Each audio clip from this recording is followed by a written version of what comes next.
Ethan Cole, 38, was the CEO of one of the biggest tech companies in the country.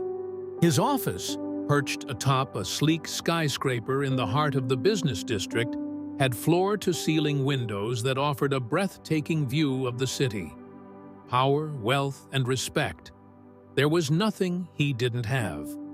And yet, deep inside, there was an emptiness he couldn't explain. That morning, Ethan was gearing up for another hectic day. As he grabbed his coffee, his assistant Olivia read out his schedule. 9 a.m. investor meeting, noon new product launch, dinner with partners in the evening. Ethan nodded. Same routine, different day, more deals, bigger projects. But the reason behind it all? He could barely remember. As he made his way to his office, a sudden bump startled him. He turned sharply, irritation flaring in his eyes.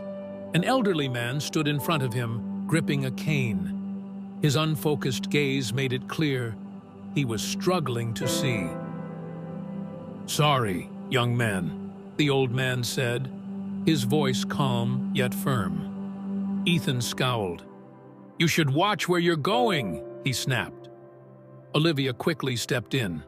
"Mr. Cole, this is Mr. Thomas. He used to be one of our security guards. Now, he volunteers to give motivational talks to employees." Ethan rolled his eyes. "I don't have time for this. I have work to do." But the old man just smiled. "Are you sure you even know how much time you have?" Ethan froze for a split second. There was something strangely wise about that question, but he brushed it off.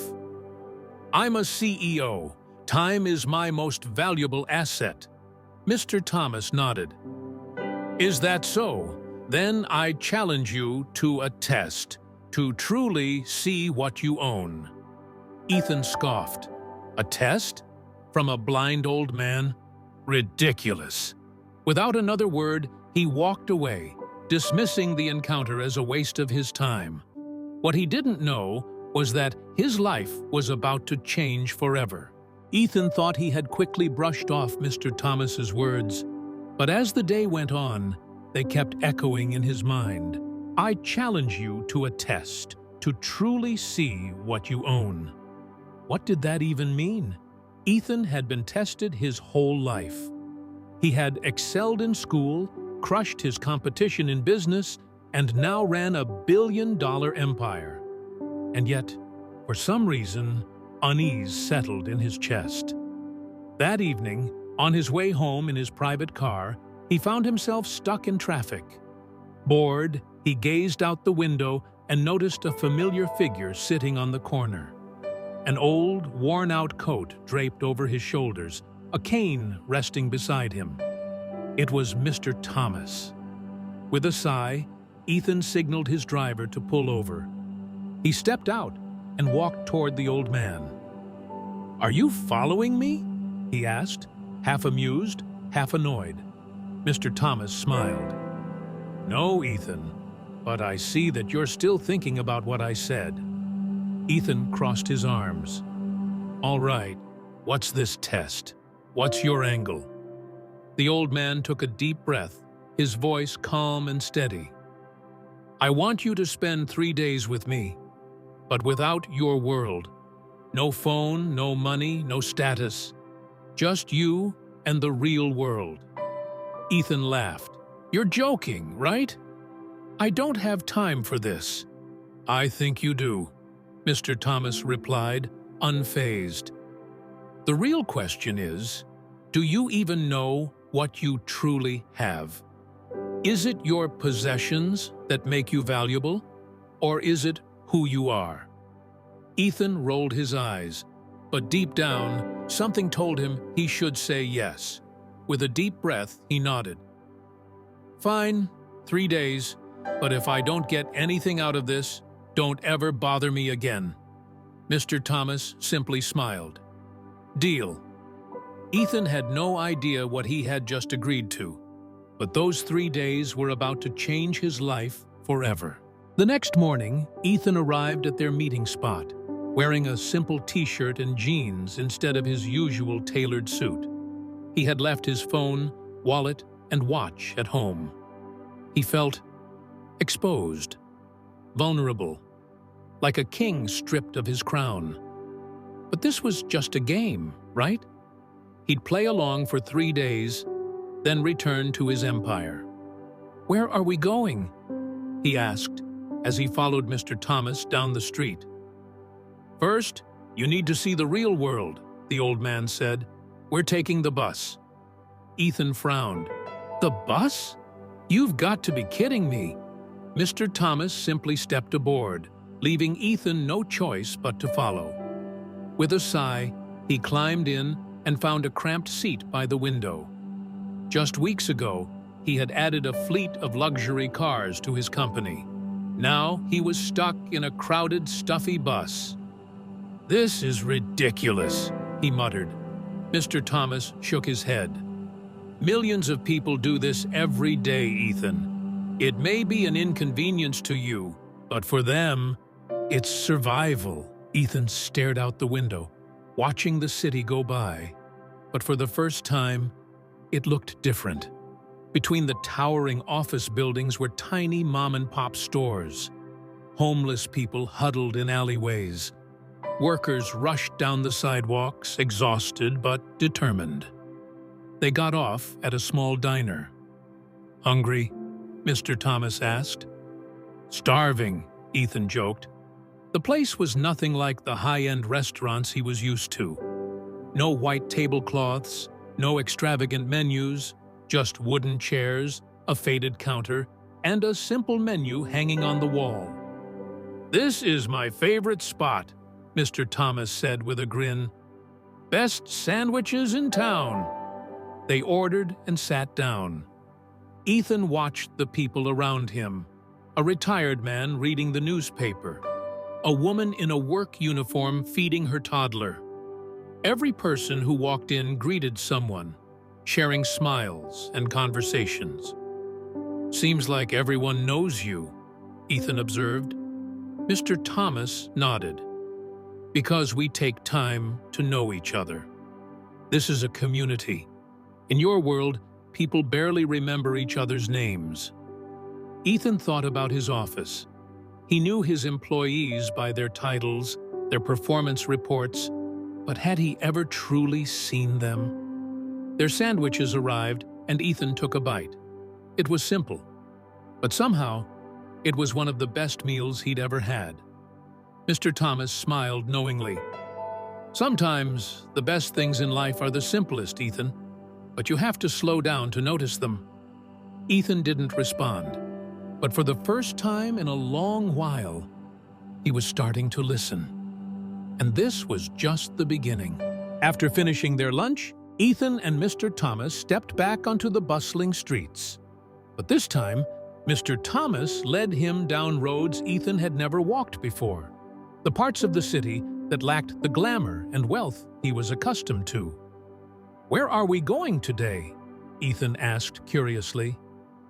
"I'm going to show you another side of life," Mr. Thomas replied. "If you truly want to be successful, you need to understand what people struggle with." Ethan nodded and followed him. A few blocks later, they arrived at a building with a simple sign, Community Help Center. Mr. Thomas pushed open the door, and they stepped inside. Volunteers were stirring large pots of food in the kitchen, while others sorted clothes and handed them out to those in need. The air buzzed with quiet chatter and a sense of warmth that contrasted sharply with the cold reality of the outside world. Ethan looked around in disbelief. "What is this place?" Mr. Thomas smiled. "This is my second home. I've been volunteering here for years." Ethan's eyebrows shot up. "You? But you?" Mr. Thomas nodded, already anticipating his thoughts. "I used to be a successful businessman, just like you. But one day, I made some bad decisions, lost everything, and had to start over. This place helped me rebuild, not just my life, but my understanding of what truly matters." Success isn't measured by how much you make. It's measured by how much you give. Ethan fell silent. He had never thought of success that way before. Was it really just about the numbers in his bank account? That day, Ethan stepped into the kitchen and joined the volunteers, handing out meals.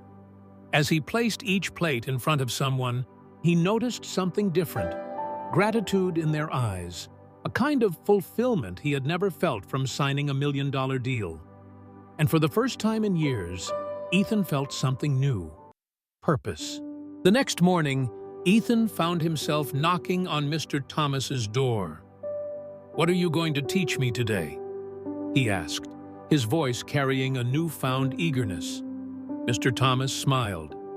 "Today, you're going to learn what it truly means to be a leader." Ethan frowned.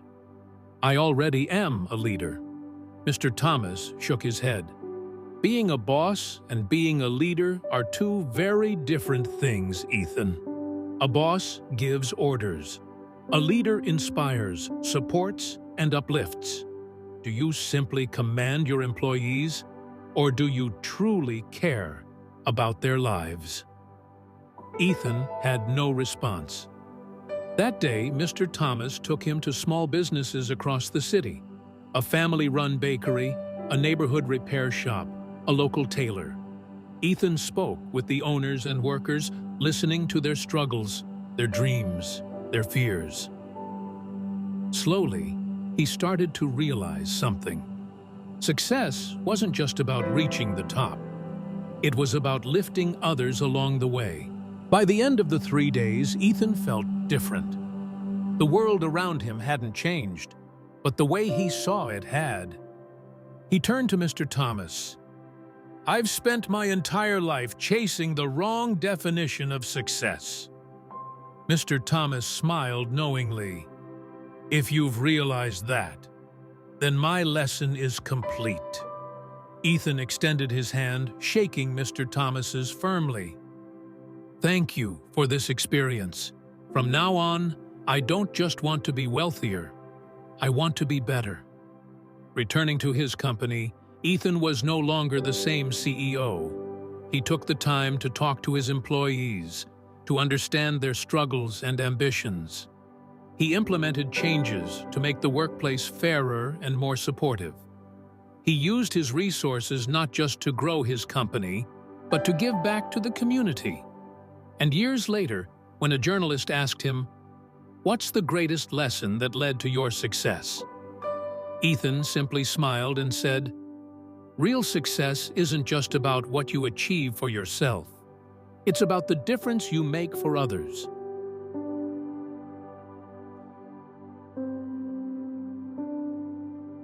If this story touched your heart, don't forget to like, comment, and share. Subscribe for more inspiring stories.